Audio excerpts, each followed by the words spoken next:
سراج، بتعمل ايه؟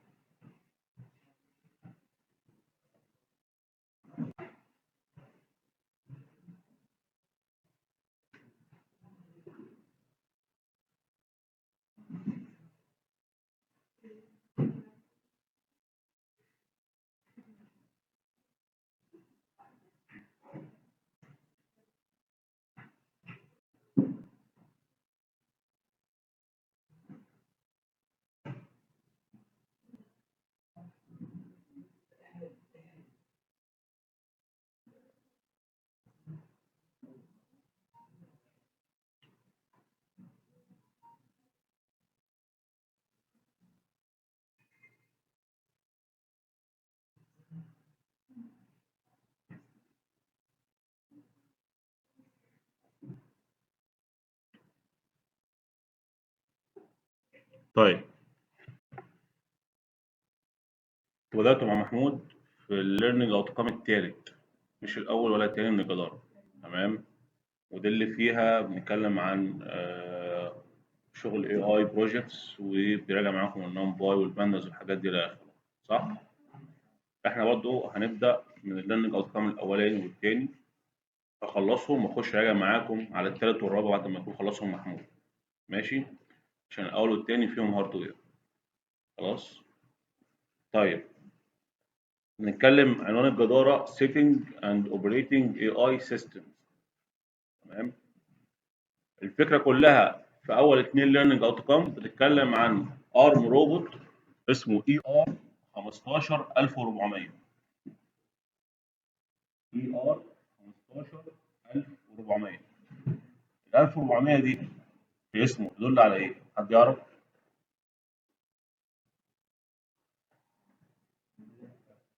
ER 15400. ال ER 15400. ال 1400 دي بتدل في اسمه على إيه؟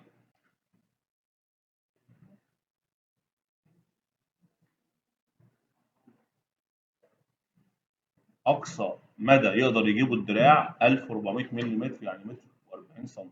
خلاص. طيب، الليرنينج اوتكم الاولاني بيتكلم عن الهاندلنج اند انستليشن، ازاي ان احنا نجيب الارم ده وازاي نعمل له انستول. تمام. طيب، ده شكل الارم. اطفي النور كده يا عبد الله. ده شكل الارم اللي موجود في المصانع. الارم ده داخل في مجالات كتير واستخداماته كتير. تمام. لان الحركه بتاعته حركه انسيابيه، مش مجرد ارم بيتحرك يمين او شمال وبيحط حاجه وخلاص، لا. تعال نبص على الفيديو ده ونشوف الحركه بتاعته ماشيه ازاي.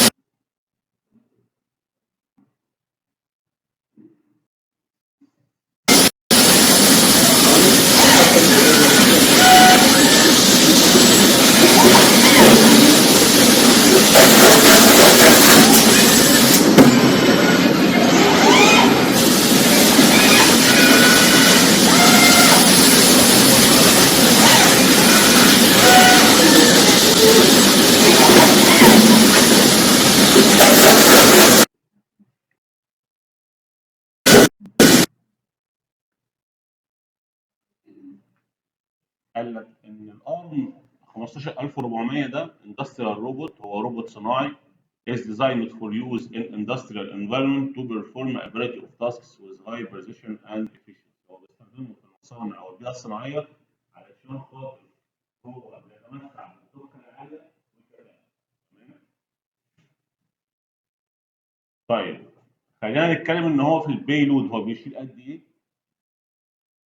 اي ار 15400 كان هاندل ويتس اب تو 15 كيلو متر. هو ممكن يشيل اكتر من 15 كيلو، يقدر ان هو يتعامل بيهم. طيب، المدى بتاعه الريتش زي ما احنا قلنا هو اسمه 1400، فهو اقصى حاجه ممكن يوصل لها تقريبا 1400 ملم، يعني متر و40 سم. يعني اقول متر ونص. الاكيورسي فيه عاليه جدا، الدقه فيه عاليه جدا جدا، عشان كده بستخدمه في التاسكات اللي هي زي اللحام، القطع، التوصيل، كل حاجه، حتى الرسم. يعني تخيل ان هو ممكن يوصل لمرحله ان هو اصلا يرسم على لوحه او يرسم على حيطه. والسرعه بتاعته برضه سرعه عاليه، وهنشوف هو بيلف كام لفه في الثانيه. طيب ايه هي الابلكيشنز اللي انا ممكن استخدم فيها الاي ار 15400؟ الاسمبلي. يعني ايه اسمبلي؟ تجميع. يعني دلوقتي انا عندي مثلا مكتب متفكك زي كده، ممكن اجمعه. مصانع العربيات بيستخدموه في ان هو يجمع حيطه العربيات التقيله، الشاسيه بتاع اللي بره، النص الاولاني والنص الثاني، ويرتبط ببعض ويتلحم. يبقى واحد في روبوت ماسك النص ده، وروبوت ماسك النص ده، وروبوت تاني بيلحم. تمام. فده يعني خلى ان موضوع تدخل البشر في الصناعات بقى قليل جدا. هو في واحد بيتابعه، ده مش معناه ان احنا بنلغي دور البشر، ولكن احنا ايه، بنسهل عليهم. في واحد بيتابع الروبوت ده او الارم ده بيتحرك ازاي او بيتعامل ازاي. تمام. غير ان ده اصلا ليه كابينه، هنتكلم عنها في اللون الغوطقم الثاني. الكابينه دي اللي بيتحكم فيها، والسيرفوهات اللي فيها، وده مبني على سيرفو موتور برضه. السيرفو موتور كبير شويه.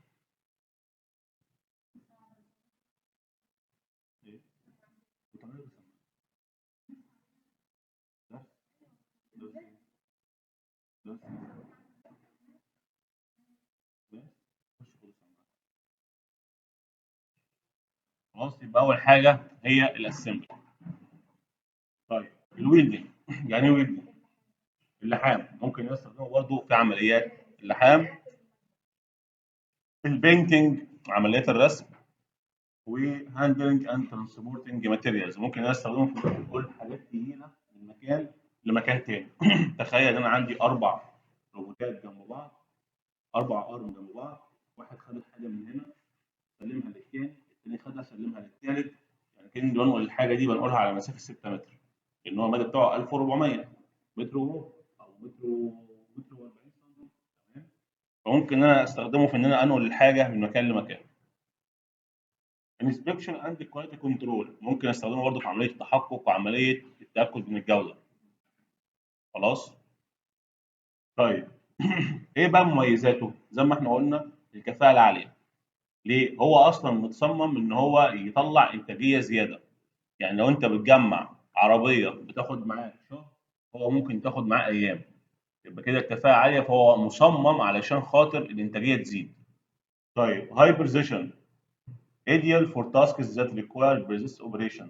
هو مناسب جدا للتاسكات اللي بتطلب دقة عالية زي الرسم. هو أي حد أو أي روبوت ممكن ينفع يرسم، ولكن التفاصيل اللي فيها بتبقى تفاصيل صعبة، فبالتالي محتاج حاجة تكون دقيقة جدا.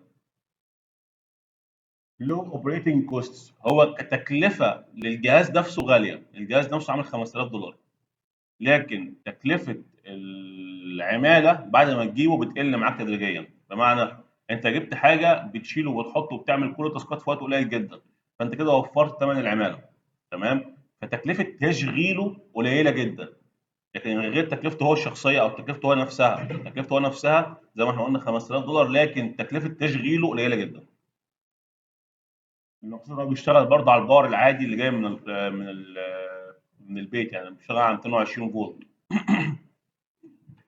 طيب سيفتي برضه متوقع بحته السيفتي، ان لو حصلت اي حاجه او اي مشكله تلاقيه فصل لوحده. في حاجه اسمها بريكنج سيستم، اللي هو نظام الفرمله، بيوقف مره واحده ما بيكملش. طيب تعال نشوف بقى الباكج بتاعت الروبوت لما بنجيبها يكون جواها ايه او موجود فيها ايه. اول حاجه الروبوت بادي. زي ما احنا شفنا الجهاز وهو شغال في البادي بتاعه، الشاسيه بتاعه ده متكون من اجزاء، وكل جزء مرتبط بالتاني بسيرفو موتور شغال بيه. الروبوت كنترول كابينه، اللي هي الكابينه. الكابينه دي عامله زي جهاز، كيسه صغيره، كيسه قد كده. الكيسه دي يبقى فيها التحكمات بتاعه المواتير اللي جوه الارض، فيها نظام البريكنج، نظام الفرمله، فيها كل حاجه وهنشوف شكلها دلوقتي. بعد كده الكابلز اللي تربط ما بين الكابينه وما بين الارم. تخيلوا انا عندي ارم وعايز اشغله، الارم بتاعي اللي انا عامله مش كنت بشغله باور سبلاي، حاطط باور سبلاي بتاع كيسر. اعتبر ان الباور سبلاي دي هي الكابينه بتاعت الارم، في اسلاك انا واخدها من الباور سبلاي موديها للمواتير اللي جوه الارم، صح؟ يعني ممكن نقول ان الارم اللي انا عامله ده هو ميني اكزامبل للارم اي ار 15400. هو نفس التصميم بالظبط، نفس الفكره ان انا في عندي كابينه باخد منها باور، باخد منها سيجنال اديها للدراع عشان يتحرك. خلاص. انواع الكابلات اللي عندي: باور كابل، وانكودر كابل، وجراوند واير. هنشوف استخدام كل واحد فيهم ايه. خلاص. طبعا الباور كابل معروف ان هو ده اللي بيدي الباور، الانكودر ده اللي بيعمل ترانسميت للاوامر من الكابينه للار، والجراوند واير ده اللي مسؤول عن ايه؟ عن ان هو يوصل ارضي للارم عشان الارم ما يتحرقش يكسر فيه قفله. هنشوف برضه استخدام كل واحده فيهم بتاعت ايه. طبعا كل واحده منهم جايه واحده بس، يعني دي 1 روبوت بادي، 1 روبوت كنترول كابين، 1 كابل باور، 1 كابل انكودر، 1 جراوند واير، والريماركس او علامات الطول بتاعه 8 متر، مش عارف ايه، وهكذا. طيب كمان في حاجه اسمها الروبوت تيتشنج بندنت. اي روبوت مش عارف اتعامل معاه بشكل احترافي لازم يكون معاه تابلت. التابلت ده خاص بيه هو، احركه يمين وشمال، اتابع معاه هو وصل البروجرس لحد فين، اديله الاوامر من عليه، اديله امر الطباعه، امر الرسم، امر التحميل، كل ده من خلال ايه؟ من خلال تاتش تابلت. دي اسمها بندنت، تيتشنج بندنت. تمام. طيب وبتيجي معاه اوبريتنج انستراكشن، دي بتبقى دوكيمنت. ايه هي الدوكيمنت؟ ملف كده بيقول لك طريقه الاستخدام، دليل الاستخدام بمعنى اصح. وبتيجي معاه ريبورت اسمه فاينل فاكتوري انسبكشن، فحص المصنع. يعني الحاجات دي كلها ورقيات اللي من تحت. الاوبريتنج اوبريشن انستراكشن دي ورقيات. الفاينل فاكتوري انسبكشن دي برضه ورقيات، ورق. برودكت سيرتيفيكيشن، شهاده المنتج، برضه ورق. روبوت اكسسوارز، الروبوت اكسسوارز دي الحاجات الملحقات اللي بتبقى مع الروبوت. شويه مش عارف ضمادات، شويه مش عارف ايه، الحاجات اللي هتيجي ايه اضافيه مع الروبوت. مين باور كابل وشويه حاجات تانيه. وبيجي معاهم 1 10A جلاس تيوب فيوز. حد عارف ايه هو ده؟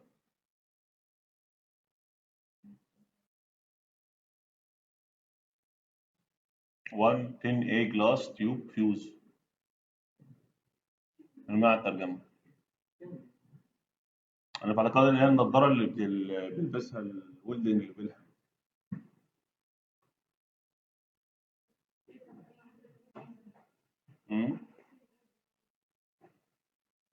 من معنى الترجمه؟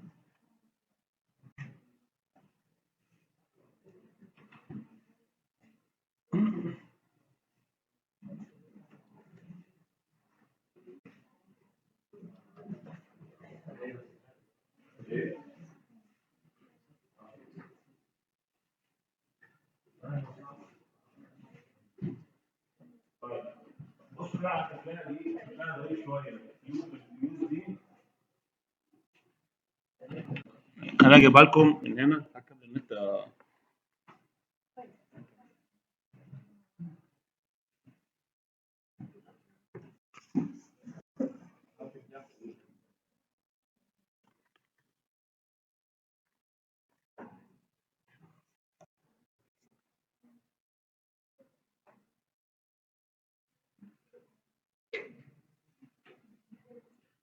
هوريكم شكل الجلاس تيوب ده واقول لكم ده بيستخدم في ايه.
بص كده، ده شكل الفيوز. الفيوز ده حد عنده عربية أو حد عنده موتوسيكل هتلاقي إن هو في الكابلات اللي بتوصل مع البطارية. فيوز ده ما هو إلا وصلة بس، كونكتور. الفيوز ده بيتحكم في كمية الكهرباء اللي داخلة للروبوت. تمام. ونفس نفس القصة برضو بيتحكم في الكمية اللي داخلة من بطاريتك للموتوسيكل. تمام، عشان ما يحرقش أي حاجة فيها. ده اسمه فيوز، زي ريزيستور كده بس مش معنى ريزيستور. تمام. ال- الفيوز ده لو اتحرق ما بيوصلش، يعني هو المفروض ان هو وصل ما بين حاجتين. لو اتحرق، لو اتحرق ايه ما يوصلش. انت تعمل ايه؟ تروح شايله وروح رابط، تلحم السلكين ايه مع بعض عشان تشتغل الموتوسيكل بتاعك او يشتغل الارم. لكن هو كده مش هيشتغل الا لما تحط فيوز جديد او انك انت تلحم السلكين. خلاص، ده شكل الفيوز. طيب، كمل.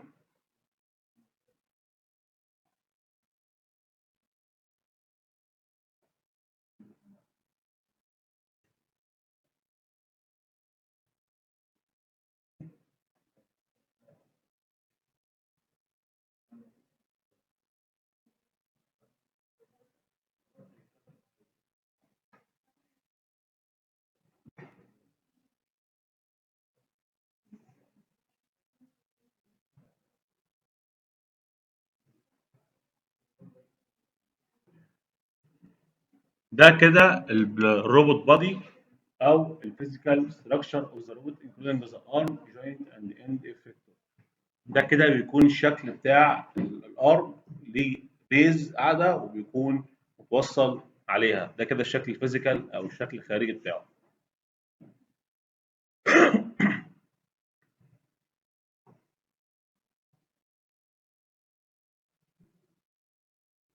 دي الكابينه بتاعته او الكابينت اللي هي المفروض توصل فيها ستاير. مش تبقى بالحجم ده، يعني تبقى اصغر. بس انا ما لقيتش صوره صغيره، جبت لكم ايه الشكل ده. طبعا بيبقى فيها اسلاك وتوصيلات. التوصيلات دي بتوصل من الكابينه للارم. فيها بنات خاصه بكل موتور جوه جوه الارم. في بنات خاصه بتوصيل نظام الفرمله، البريكنج سيستم اللي بيوقف الارم. تمام. فيها نظام كابلات ايثرنت ان هو يوصل منها انترنت ويدخل انترنت على التيتشبل او التيتشنج باندن. تمام. وفيها واي فاي، مديول واي فاي. وفيها فيها اماكن كتير طبعا هنبص عليها ونشوفها بالتفصيل. دي الكابلات اللي بتيجي الباور كاب. ده الانكودر كاب.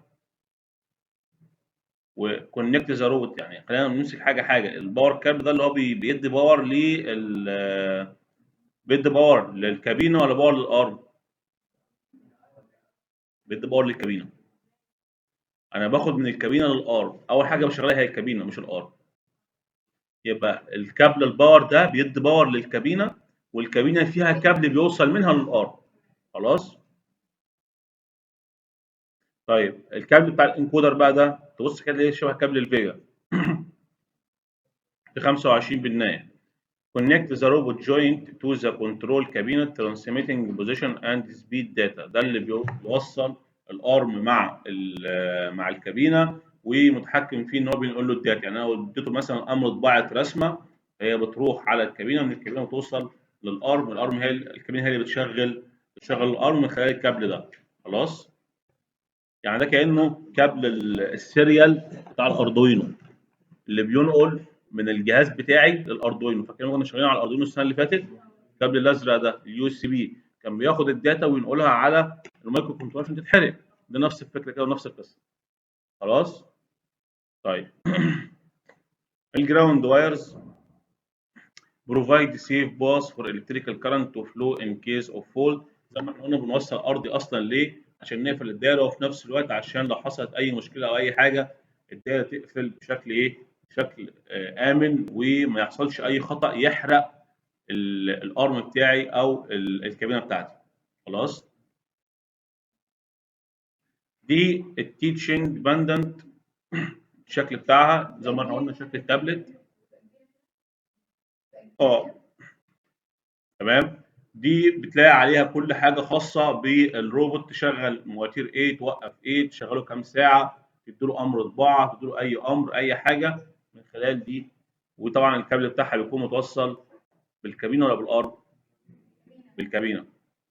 hand held device used for programming and controlling the robot. انا بتحكم فيه من خلاله، اتحكم في الروبوت بتاعي وببرمجه برضو من خلالها. قلنا بقى الورق اللي بيجي معاها الاوبريشن انستراكشن، دي عباره عن ورقه بيوضح لك فيها التركيب ويوضح لك فيها الشكل والمواصفات والكلام ده كله. الفاينل فاكتوري انسبكشن ريبورت ده برضو ده عباره عن ريبورت من المصنع بالانتاج النهائي بتاعه، بالمواصفات برضو بتاعته، الميكانيكال ستراكشر بيشتغل ازاي والكلام ده كله. يبقى كده احنا عندنا كام حاجه ورقيه؟ 3. بالبرودكت سيرتيفيكيشن اللي هي شهاده المنتج document confirming the robot safety and performance، اللي هو شهاده الجوده بتاعه الروبوت ده انه شغال تمام وما فيهوش اي مشكله، ولا في الامن ولا في الانتاجيه بتاعته. الروبوت اكسسوارز بتيجي معاه زي كده مفاتيح الان كي، شايفين المفاتيح اللي من تحت دي؟ مفاتيح الان كي، شويه وصلات، شويه حاجات كده ايه، حبشتكنات يعني. collection of additional items such as tools, scraper and sensor. تيجي معها سنسورات، يجي معها زراديات، مفكات، شنطة عدة كده. مستغرب عليها منها، مستغرب عليها. عايز شنطة عدة؟ تشتغلي سباكة بعد المدرسة؟ طيب. المين باور كابل اوف الروبوت، برضو ده نوع من انواع الكابل. كونكت ذا روبوت كنترول كابينة تو ذا مين باور سورس. ده الكابل اللي بيوصل من الباور سورس، يعني من الحيطه او من الفيشه للكابينه. طب الكابل الاولاني اللي احنا قلنا عليه، تعال نشوف شكله كده اتلخبطنا. الكابل ده supply electrical power to the robot from the main power source. هو المين باور كابل هو الباور كابل. خلاص. انما الكابل اللي بيوصل الارم بالكابينه اللي احنا قلنا عليه اسمه ايه؟ انكودر كابل. خلاص. نعم.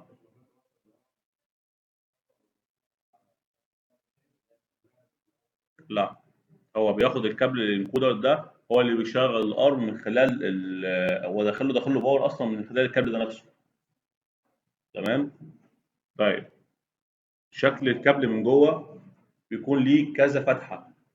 تمام، كذا بين، يعني شوف مثلا كابل الباور بتاع الجهاز فيه 3 فتحات، صح؟ الان والال والبي. تمام. نفس القصه هنا، هتلاقي فيه 4 أو 5 فتحات، كل واحده بتدي حاجه، واحده بتدي باور، واحده بتدي جراوند، واحده بتنقل داتا من خلال السيريال.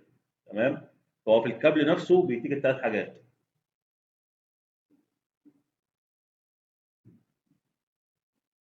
تعال نشوف الفيديو ده.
ده هنا بيوضح التكوين او التركيب بتاع الموديل ار.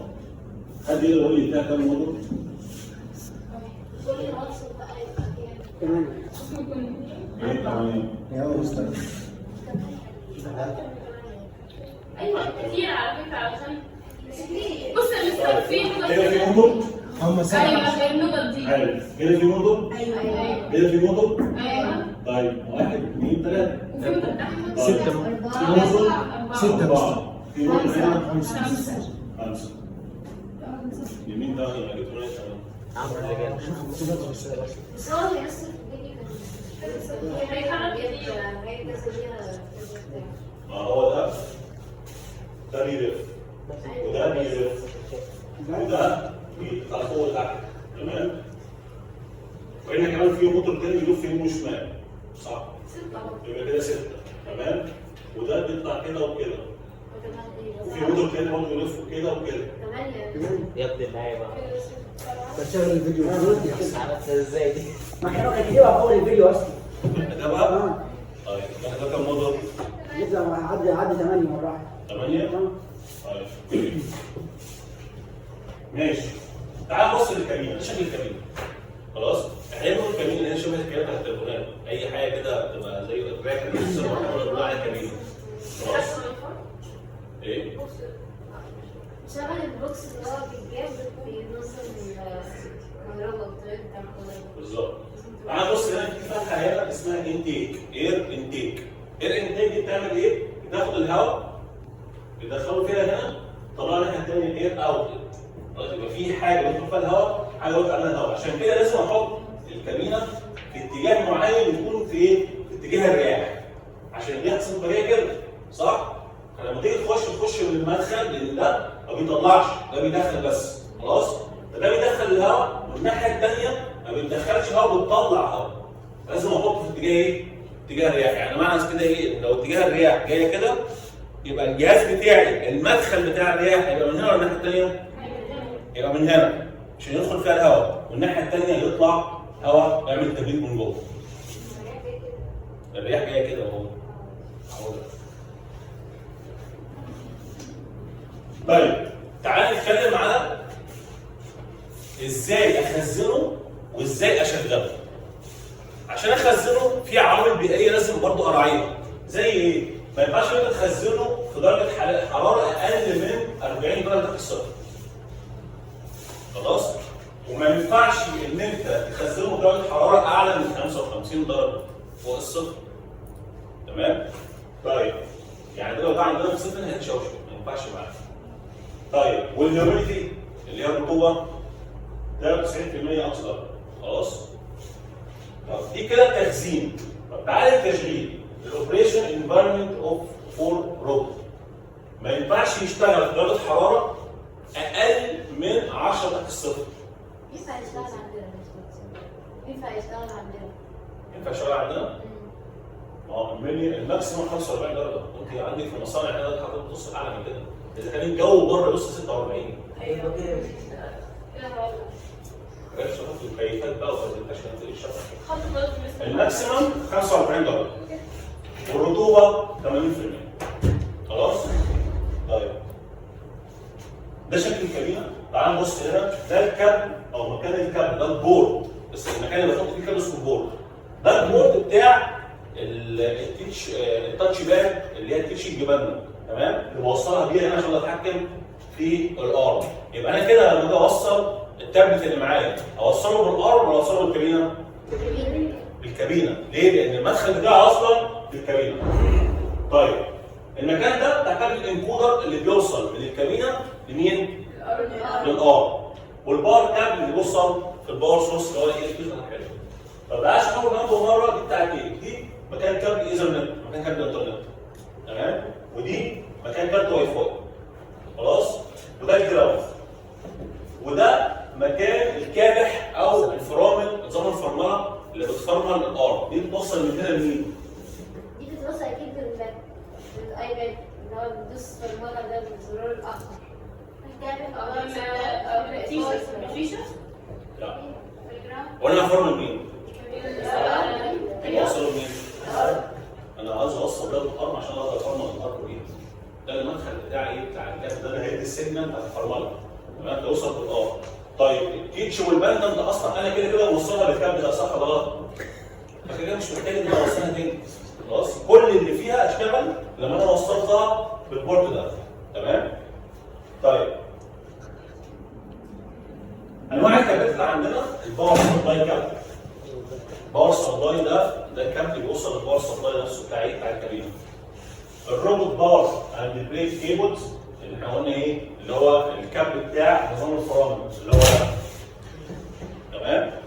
طيب الروبوت انكودر كابل، قلنا الانكودر كابل ده هنستخدمه فين؟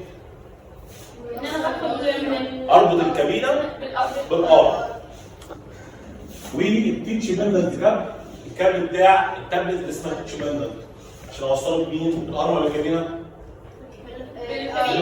بالكابينه.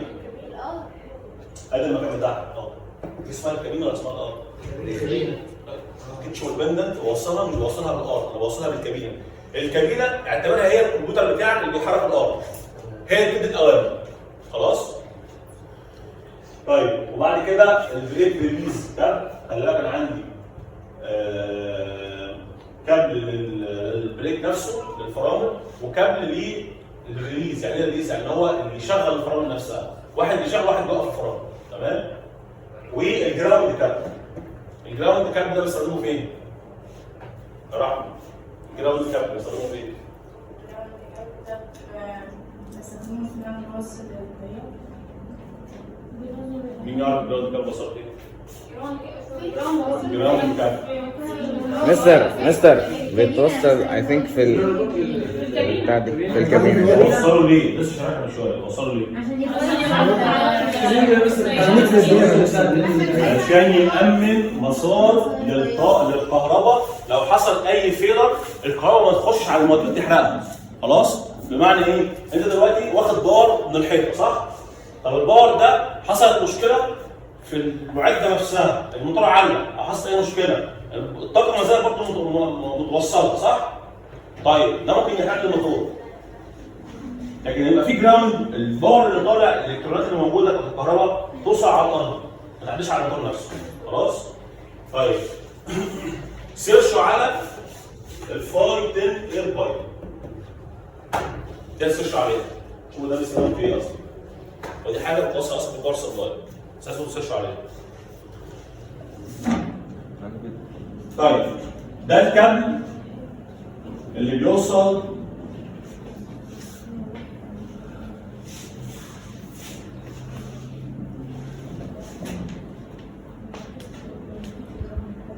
ده كابل الباندل الفيشنج باندل ده اسمه انبوت اوت كابل اللي هو المفروض ان هو بياخد اوامر، بيدي اوامر للكابينه وبياخد ايه؟ بياخد اشاره ليها. هو بيبعت دلوقتي مثلا للكابينه حرك المحور رقم 1 فدي كده انبوت صح؟ ياخد اوتبوت من الكابينه ان الستيتس بتاع الموتور حاليا ان هو فعلا راح للمسار رقم 1. تمام؟ يبقى كده هي انبوت واوتبوت بتدي اشاره وبتاخد ريسبونس. بدي اشاره حرك الموتور رقم 1 في اتجاه اكس الموتور اتحرك. طب ايه اللي يدي للتيتشر ديبندنت ان هو يتحرك؟ اشاره جايه من الكابينه لمين؟ للتيتشنج ديبندنت عشان انا كيوزر ماسك التيتشنج ديبندنت اعرف ان فعلا الموتور ايه؟ اتحرك. فاهمين العمليه ماشيه ازاي؟ يعني انا دلوقتي بعت اشاره ان انا هو ماسك التيتشنج ديبندنت تمام؟ قلت بص على محور الاكس حرك الاكس فالاشاره راحت من هنا راحت لمين؟ للكابينه صح؟ الكابينه خدت الامر نفذته.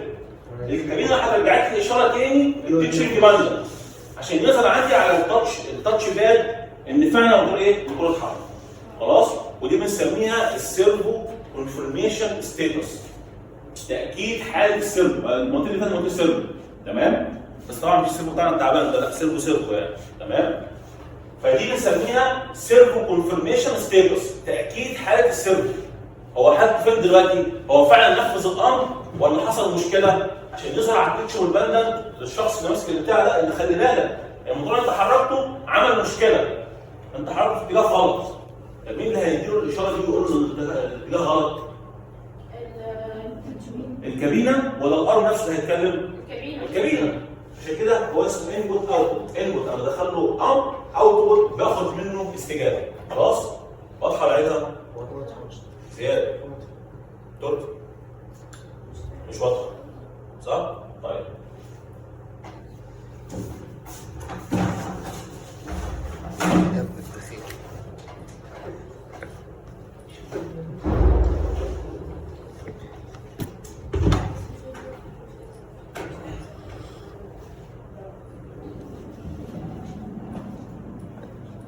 ده تركي ماسك في ايده اللعبه اللي هي اسمها ايه؟ تاتشنج ديبندنت تاتشنج ديبندنت تمام او تيتشنج ديبندنت تمام؟ وده الار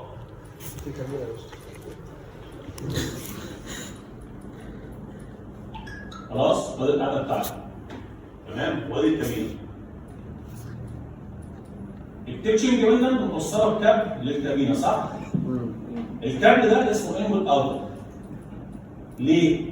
دلوقتي تورك عمال يلعب في الزراير اللي هنا متصل على ايه؟ قال له حرك ادي اكس وواي زد تمام؟ ده طبعا فيها 18 زرار بص على ايه؟ على محور الاكس فالاشاره راحت من هنا راحت لمين؟ راحت للكابينه قالت له ولا حرك محور الاكس تمام؟ طيب الكابينه حركت محور الاكس اكس اللي هو ده كده صح؟ للموتور مثلا اللي هو ده للموتور ده تمام؟ فده اتحرك بيه هنا تمام؟ طيب كده الاكشن تم صح؟ انا محتاج النظره للحمار اللي واقف ده هنا اقول له ان فعلا الموتور اتحرك ان هو مش فاهم بصوا على ازاي هو مش فاهم حاجه اروح ابعت له اشاره تاني من هنا تروح على مين؟ تروح على التيشو والبنر تقول له ولا بتاع اشتغل تقول لها ايه؟ شكرا يا زين خلاص؟ طيب الباشا برضه هو مش فاهم بيعمل ايه هو عمال يلعب وخلاص تمام؟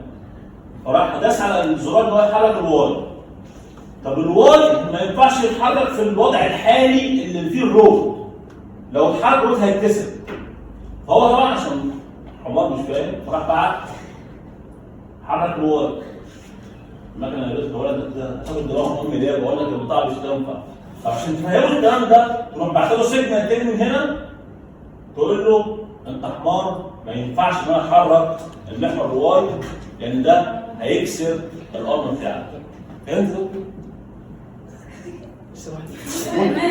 لما كنت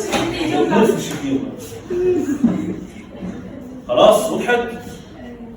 في حد عارف مش فاهم يا بنات؟ براحتك من اول ايه طيب؟ هو مفيش ليه؟ من اول ايه طيب؟ اللي هو الشبات اللي بتيجي من الكابينة والأرم بين الإشارة والكلام ده اللي هو في الأول خالص بتاع الباور سبلاي والحاجات اللي بتتوصل والكلام ده.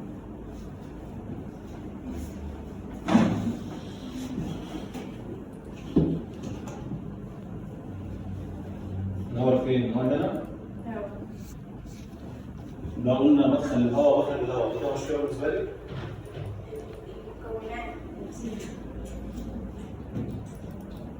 كابلات دي؟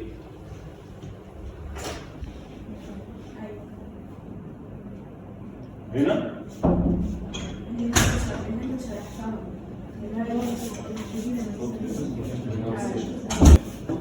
طيب لو قلنا الارم عشان شغاله تعالى كده نرسمها انت بدينا الارم معانا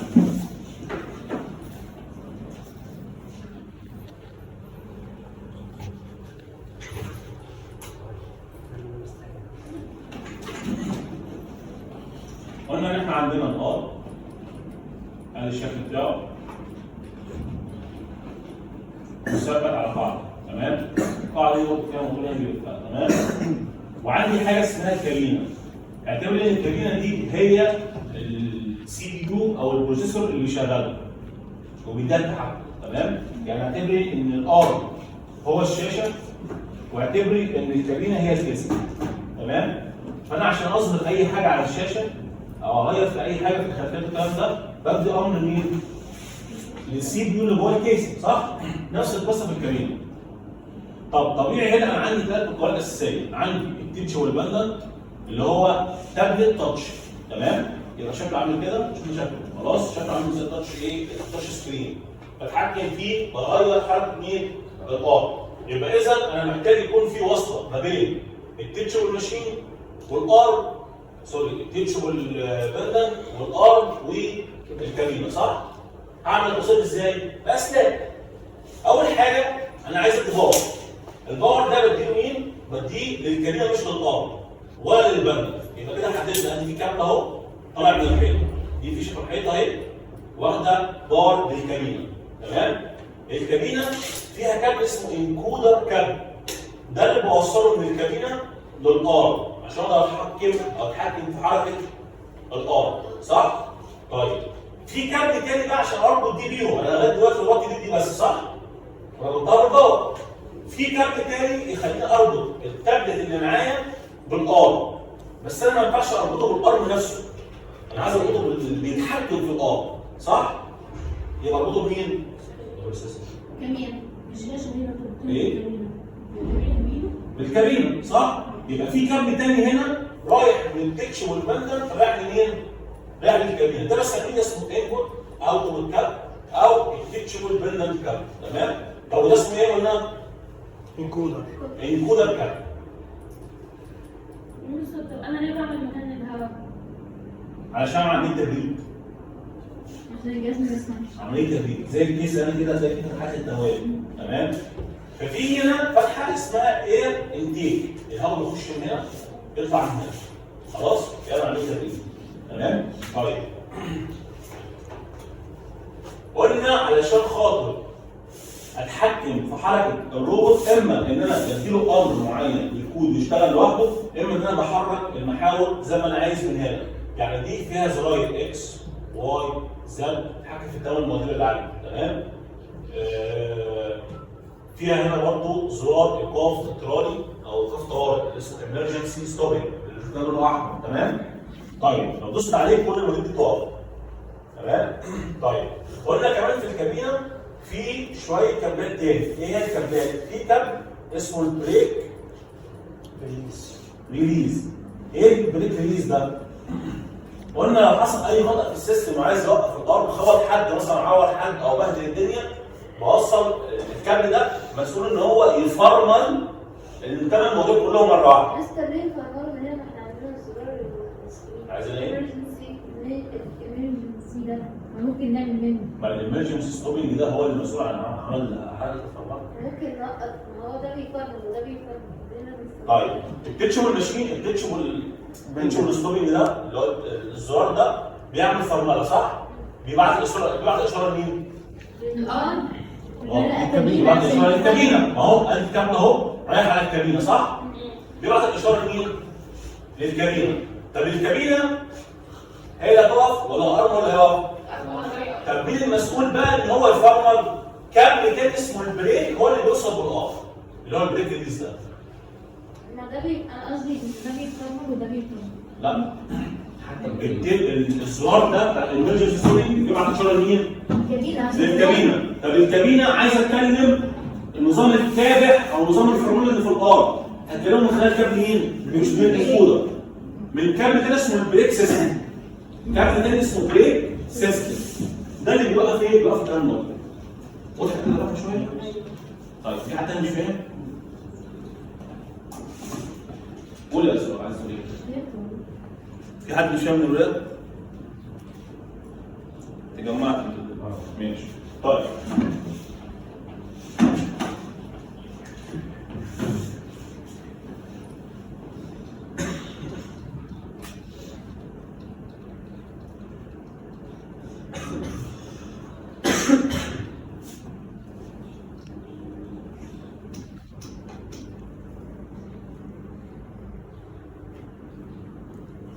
الاوتبوت ده هو وظيفته او الغرض بتاعه ان هو بيفاسيليتيت، بيسهل الكوميونيكيشن ما بين الروبوت بادي وما بين الاكسترنال ديفايس. الاكسترنال ديفايس عندي اللي هو مين؟ اللي هو التيتشنج فيندر، اسمها تيتشنج فيندر، تمام؟ طيب اسال بس شوف مين فاهم ومين مش فاهم. اول حاجه منشن روبوت ارم ابلكيشنز. ايه الابلكيشن بتاعت الارم يا ملك؟ قول لي لوحدك. بستخدمه في ايه؟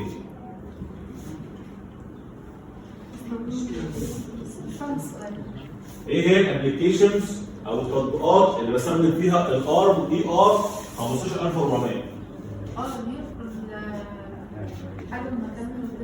ايوه اسمها ايه بقى؟ فكرين ماشي قولي بقى. انا عايز الحاجات اللي قلتها اللي هم 5 حاجات. بنزين ماشي.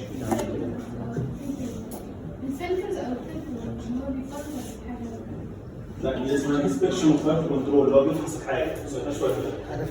هو اللي بقى ترانسبورت ماشي. ويلدنج اول حاجه اهم حاجه قلناها اسمها ايه؟ تجميع يعني ايه؟ اسمبلي.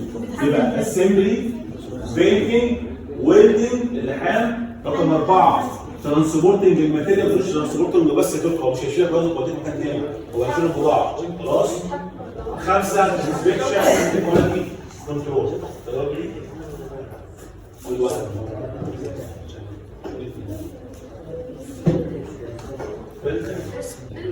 ويلدنج اللحام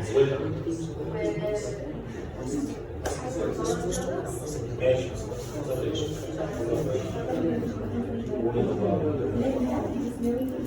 يبني المايك اللي عندنا كده هو. طيب منشنز ادفانتج اوف الارم 1400 روبوت. ايه الادفانتج بتاعته؟ وايه يا مريم؟ هاي efficiency. هاي افيشنسي. انا ولا هاي اكيورسي. ايه تاني؟ لو كوست لو اوبريشن كوست. فرق بين الكوست بتاعته والكوست بتاع التشغيل. الكوست بتاعته هو $5000. الكوست بتاعته مش قليله ولكن التشغيل بتاعه هو اللي قليل ما بياخدش ايه طاقه كتير او ما بياخدش عماله كتير. ماشي. ايه تاني؟ ولا مالك؟ السيفتي. برافو عليك صح. طيب ويلكم الليرنينج اوتكم. ناخد 5 دقايق بريك عشان نوقف شويه كده فادي. الليرنينج اوتكم 2 بقى بيتكلم عن ايه؟ بيتكلم على الكابينه نفسها بتاعت الارض والتكوينات اللي جواها والاسلاك اللي جواها والحاجات اللي جواها كلها. في حاجات مش هنضطر فيها تمام وفي حاجات هنركز عليها شويه خلاص. طيب الدايجرام بتاعت الكهرباء اللي جوه وحركه المواتير على السلوهات والكلام ده مش عارف تركزوا فيه قوي خلاص. اول حاجه الكيسه او الكابينه زي اي كيسه بيبقى ليها رقم تعريفي ليها بيكون ليها اسم ديل مثلا اتيتيود مثلا 620 5 هكذا يعني تمام. فهي الاي بي بتاعها اسمه اي بي 20 يبقى الاي بي بتاعها اسمه اي بي 20 تمام. طيب الديجيتال انبوت اوت المفروض ان هي بيكون فيها بيانات اوتبوت وبيانات انبوت تمام زي الارقام كده. هنا هو مش كاتب كام من انبوت لكن كاتب 24 ديجيتال اوتبوت. هي تقريبا 24 من 16 24 بالنهايه من 16 ل 24 بالنهايه انبوت و24 ديجيتال اوتبوت. طيب زي اي حاجه عشان اعمل كوميونيكيشن مع الجهاز لازم يكون في بروتوكول تواصل ما بينه وما بينه صح؟ انا عشان اوصل على الانترنت دلوقتي في بروتوكول اسمه HTTPS صح؟ عشان ارفع ملف وافتح ملف في بروتوكول اسمه FTP الخاص بالفايل. نفس القصه عشان تواصل الكابينه مع الار تواصل مع البندل اللي هو التابلت بتاعي ليها بروتوكولات زي البروفيباص والدي بي والسي سي لينك والبروفيلينك تمام. دول عباره عن بروتوكولات انا بستخدمهم عشان اتواصل ما بين الكابينه وما بين الارم او ما بين الكابينه وما بين البندل اسمها بندل اللي هي التابلت بتاعي اسمه بندل تمام. طيب اسمه تاني 3 ايه دي؟ اسم الاولاني 3 هم موجودين بروفيباص دي بي وسي سي لينك وبروفيلينك. طيب كابل باور سبلاي ده بيكون 220 فولت بياخد من الحته طبعا 220 فولت باخدهم كاي سي تيار متردد مش تيار ثابت تمام. ومعدل التسامح او التوليرنس موجب او سالب 10. فاكرين المقاومات محاضرات سنه ثانيه كان في الجولد 5% والسيلفر 10% في المقاومه. معناها ايه؟ معناها نسبه الخطا زائد او ناقص 5% او زائد او ناقص 10% ما تشوفوش بالكم برضه بيها الحته الالكترونيكال شويه، بس تبقى عارف ان دي معناها ايه؟ معناها التوليرنس. التوليرنس اللي هو التسامح او معدل التسامح، نسبه الخطا يعني. تمام؟ وبيشتغل على 50 60 هرتز، ده الفريكونسي بتاعه.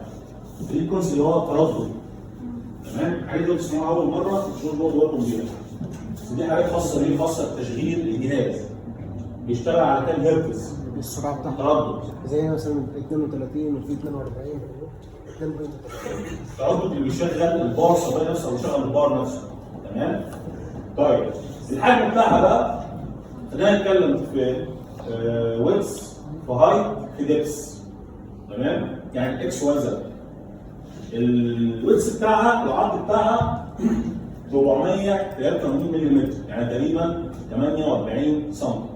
تمام؟ العرض بتاعها. طيب الارتفاع 247 يعني 24 سم. يبقى هي عرض 48، ارتفاع 27. طيب القطر بقى بتاعها الداخلي ده الدبس بتاعها قد ايه؟ قال لك ان ده 46 سم. 467 ملم يعني 46 سم. خلاص؟ طيب كام كيلو بقى؟ 25 كيلو. خلاص؟ بس لو احنا عايزين نعرف كل الديتيلز. طيب ده شكل كده الكابل من ورا. ادي حته الاير انتيك اللي احنا قلنا عليها ان هي بتاخد الهواء وطلع هواء الناحيه الثانيه. ده سويتش بيفصل الكابيه كلها. خلاص؟ البين ده عباره عن مفتاح اوتوماتيك. اي حاجه عملت فيه مفتاح اوتوماتيك بينزل وبيرفع، بيفصل كل النور او يشغل كل النور. دي نفس القصه يا ولد. ركز معايا. طيب وقلنا ده كابل ايه؟ مكان كابل ايه؟ الباور والكولر فوقيه. ودي دي الخاصه الفيتشنج بيلدر. طب وده كابل الانترنت وده الواي فاي. خلاص؟ طيب دي بوتونز هتشوف بتاعك ايه بعد كده خاصه بالسيرفو. دي لمبه تدي الارم لو حصل اي مشكله. تمام؟ وده لمبه الباور اللي معناها شغاله، اللمبه لونها ابيض. خلاص؟ يبقى اللمبه البيضاء معناها ان كده شغاله. اللمبه الحمراء معناها حصلت مشكله في المواتير او حصل اي مشكله داخليه. تمام؟ ودول زرارين خاصين بالسيرفوهات، اقول لهم بيعملوا ايه دلوقتي. ودي فتحه الهواء الاير انتيك. وده كابل ايه؟ البريكنج ريليز. صح؟ طيب وعندنا الجراوند وعندنا الانكودر.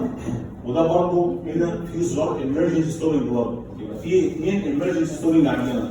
في واحد في الكيتشنج بندل التابلت وفي واحد في الاير انتيك. خلاص؟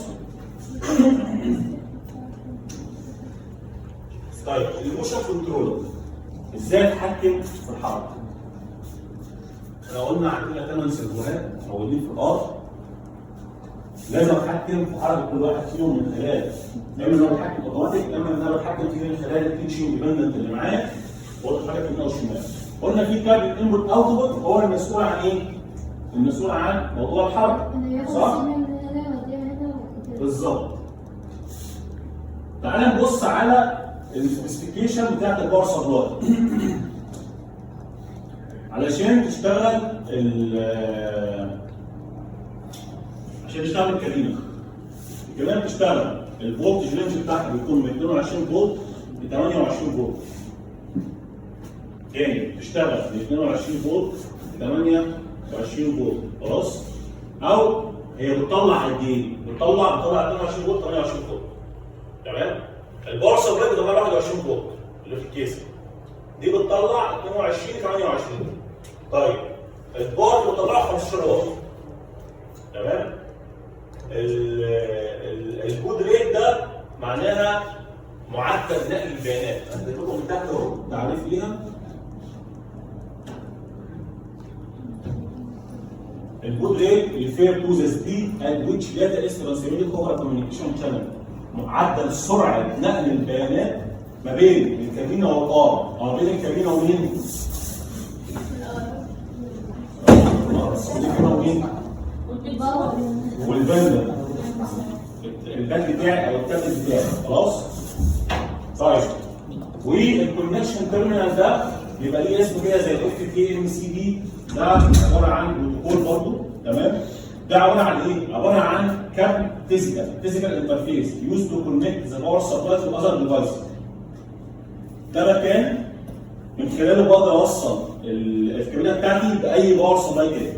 خلاص؟ انا عايز اربط اثنين مع بعض او اربط حاجه مع حاجه، ده بيكون مدخل اسمه كونكشن تيرمينال، يعني مش بنستخدمه كتير او حتى الناس مش بتستخدمه كتير، بس تبقى عارف ان ده موجود فين؟ موجود في الكابينه. ان انا ممكن اربط الباور سبلاي بتاعي من الكابينه باي جهاز تاني، عشان عايز اشغل اي جهاز تاني غير ايه؟ غير الار. خلاص؟ مين ينفع تشغل الاثنين؟ ينفع اشغل ايه؟ اثنين بس مش مع بعض. ده لوحده مش مع بعض. بالتوالي. طيب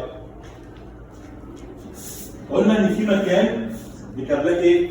الانترنت، وفي مكان للواي فاي. خلاص؟ دي اسمها نت انترفيس. طب هل معناها ان انا ادخل له انترنت؟ مش معناها بس ان انا ادخل له انترنت، معناها ان انا كمان ممكن اربطه بالشبكه بتاعتي. يعني ممكن اشتغل عليه من اي جهاز عندي في الشبكه، اديله امر من اي جهاز، فده يخليني او بيسمح لي ان انا اكونكت عليه من خلال النتورك بتاعتي. خلاص؟ يعني ممكن من الجهاز ده اشغله، ممكن من الجهاز ده اشغله طول ما هو متوصل لنفس ايه؟ نفس الشبكه.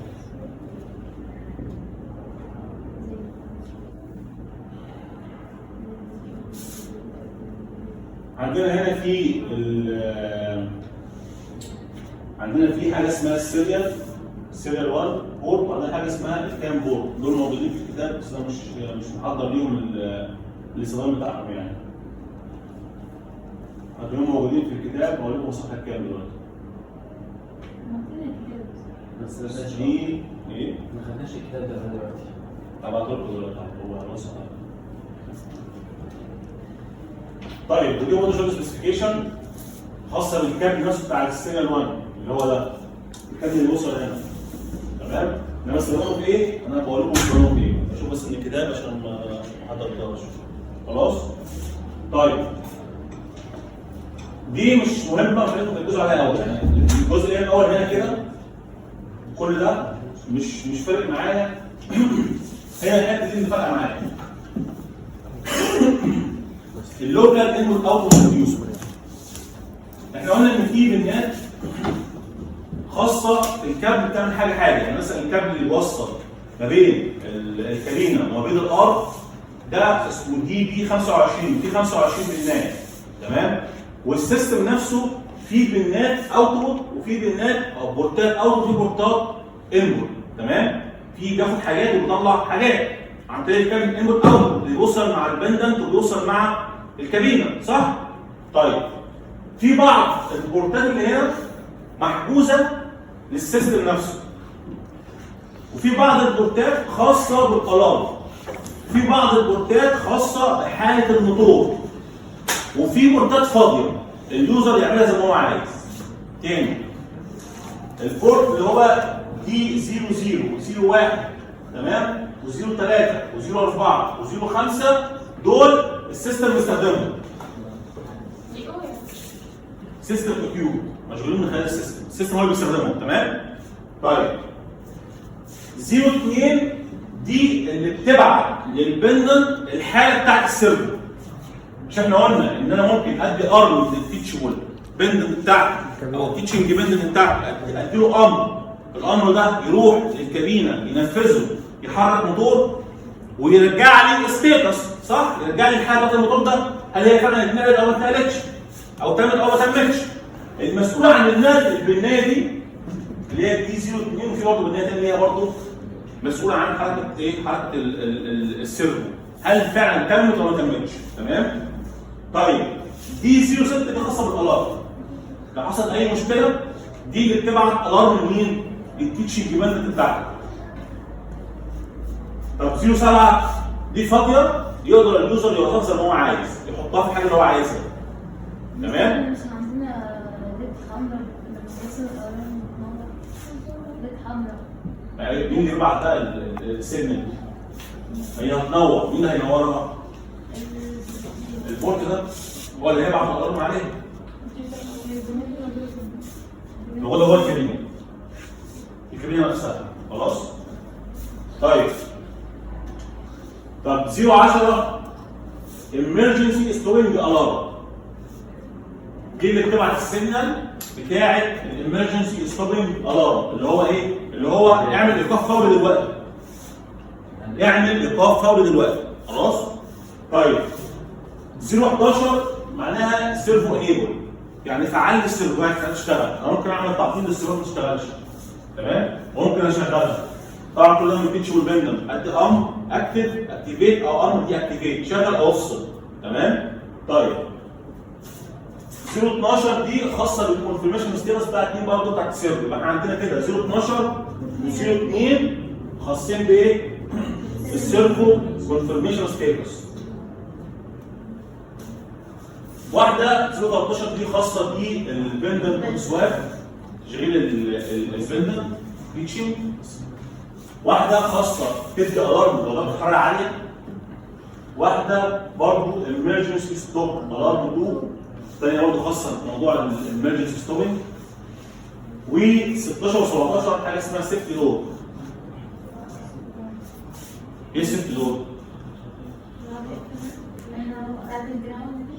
اللوك يعني مثلا اللوك بتاع الدب.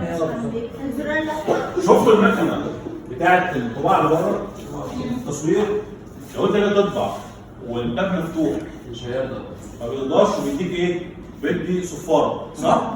نفس القصه برضه هنا، لو الكابينه فيها حاجه مفكوكه او فيها حاجه مش مظبوطه دي بتطلع ايه؟ بتطلع الارم، تمام؟ فانا عندي 2 دور جوه الكابينه، تمام؟ لو في واحد مفتوح فيها اي مشكله تديك ايه؟ تديك الارم.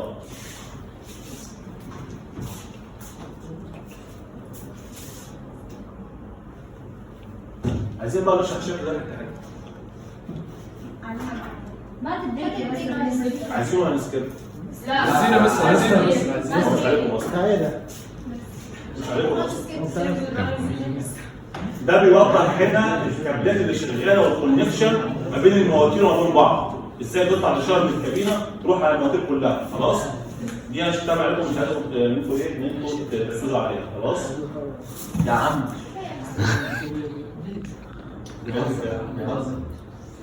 مستر لبس دماغك انت وهو في الشاشه. يا مستر خلي رامز يكمل. خلي رامز يكمل. رامز يكمل؟ اه. الجدول ده بيقول لك ان في برضه بورتات خاصه بالمحاور زي اكس وواي وزد، تمام؟ في واحد متحكم ان هو يفرمر الثلاثه اكسس مع بعض اكس واي وزد. في واحد متخصص ان هو يبعت الداتا للستة اكسس مع بعض، تمام؟ والداتا اكسس في واحد بيفرمر الستة اكسس كلهم مره واحده، المواتير على الستة اكسس بيفرمرهم مره واحده وهكذا. كل دي بورتات داخل النتورك او داخل الكابينه نفسها. انت مش مطالب منك ان انت تبقى عارفهم كلهم او شغالين ازاي. انا بس ده ليرنينج اوتكم 1 و2 هم من باب العلم بالشيء يا عمرو يا وائل. انا باجي البس دماغك في الشاشه دلوقتي. دول خاصين بايه؟ ان انت تبقى فاهم بس الاندستريال روبوت ده شغال ازاي، تكوينه من جوه ازاي، لكن تكوينه الداخلي قوي ده مش عايز تعرفه. خلاص؟ حتى في الاسسمنت لما نيجي نتكلم عنه هيبقى حاجات بسيطه، الابلكيشنز، الادفانتج، التكوينات بتاعته، اليوز بتاعت حاجه فيهم وهكذا. خلاص؟ يعني مش هدخلك في تفاصيل ايه؟ ديبلي جواها.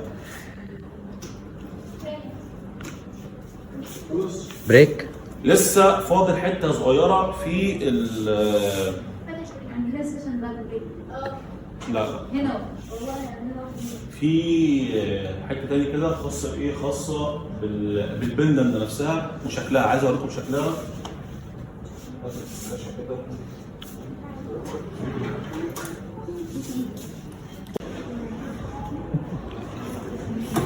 طيب ده شكل التيتشنج بندن، ده اللوجو بتاع الشركه اللي اسمها ايفورت اللي عامله السوفت وير بتاع الار. خلاص؟ طيب بص هنا في برضه زراير على الجنب اهي، وفي زراير من تحت، وفي هنا الامرجنسي ستوب اهو. طب شويه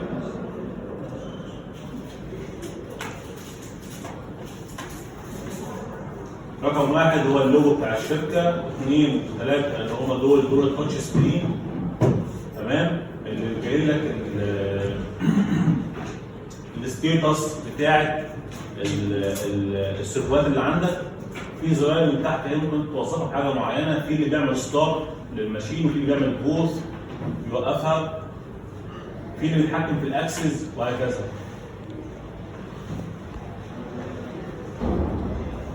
كومباني لوجو اللي هو رقم 1، تاتش سكرين رقم 2، LCD اللي هي الشاشه رقم 3، فيلم بانر 2 اللي هي دي 2 4 6 8 10 فيها 10 زراير هي دي. وانا مش موضح الزراير دي فيها ايه، بس في مثلا اللي بيرجع للهوم، في بيعمل ايه ده؟ حد شايف بتقول ايه؟ تقريبا كلمة برنت دي او بوث. في ار لا باور لا ضد باور. في في بلس في ماينس، والهوم محدش يقول الصوت، احنا مش قايلين الصوت. ممكن السبيد. تعالى حد قال ممكن تبقى الفيلوسيتي. الفيلوسيتي هي السرعه. الفيلوسيتي معناها هي السرعه، بس برضه نتاكد منها، ما كنت تسيرش عليها خلاص. في ترجع للهوم، في شويه زراير تاني كده بس هو مش ذاكرهم. يعني دي حكايه كده ايه. في برضه البانل 1 دي فيها 18 زرار، وفيها ريد يلو اند جرين ليد، فيها ليدات جرين ويلو ريد. لو حصلت اي مشكله مثلا في الموتور هيديك ايه؟ هيديك الريد. في وورنينج معين هيديك يلو. لو هي خلاص المهمه تمت او الحركه اللي انت عملتها على الجهاز اشتغلت صح هيديك ايه؟ جرين ليد. جرين ليد تشتغل. USB لو انت عايز تحط فايل معين، عايز تخلي الارم يعمله بروجرام، تحطها في USB برضه في تيتشنج بانل زي السي دي بس السي دي تحط مكانها كارت، تحط مكانها كارت يوم بس. يا مستر ايه الفريم ورك اللي برمج من عليها الارم ده؟ وهنا هو بص انا موضح لك كده الزراير ايه الفريم ورك اللي برمج من عليها الارم ده؟ هو كان كاتب الفيديو ان هو بايثون، بدأ بايثون. طيب هنا برضه بوضح اهو، هنا في دي ليد اللي هي بتاعت السيستم اللي هو اشتغل، ده الستارت، ده البوست. هنا بزود ونقص الحركه على كل محور او كل اكسس في الست اكسس بتوعي 1 و 2 و 3 و 4 و 5 و 6 خلاص اهو. وفي اللي هو بيعمل ستيب باك، يعني بطلع درجه او برجع درجه. مش ستيب باك معناه ان هو بيرجع خطوه في اللي عمله. يعني هو مثلا رسم رسمه، لو قلت له ستيب باك مش هيمسح الرسمه دي، لا هو هيتحرك بدل ما كان قدام كده هيرجع خطوه على المحور. تمام؟ طب دي في المحور الاكس، يعني هو كان هنا قلت له ستيب باك هيطلع ولا هيرجع؟ هيرجع. طب قلت له ستيب فورورد هيحرك لقدام. طيب دي على محور الاكس. على محور الواي قلت له ستيب فورورد يطلع لفوق. طب ستيب باك ينزل تحت خطوه. تمام؟ وهكذا. ودي الصغيره اهي برضه انا شرحها، كل واحد تعمل فيهم ايه. اهو دي السبيد زي ما احنا قلنا اللي هي الفيلوسيتي، في بلس وفي ماينس. تمام؟ ودي شكل الماسكه بتاعت التيتشنج بندنت. حلوه ايه. ما اظنش نتيجه المدرسه. هتجيب واحد بكام يا مستر؟ هتتدرب على الجدار دي يا مستر؟ بس الباقي كل ده مش فارق معايا في حاجه. اقروا بس قراءة الآية كده يبقى ايه؟ يبقى لازم نقطة برضه خلص. خلاص؟ نبدأ إن شاء الله بإذن الله بقى. شكر الله سعيد. ومراجعة على الأنبادة بايثون. خلاص؟ هسيبك ده على الفلاشة وهو البرزنتيشن يا مارتينا. حطهم على جروب الأولاد. ايه اللي بتعمله ده يا حسن؟ خلاص؟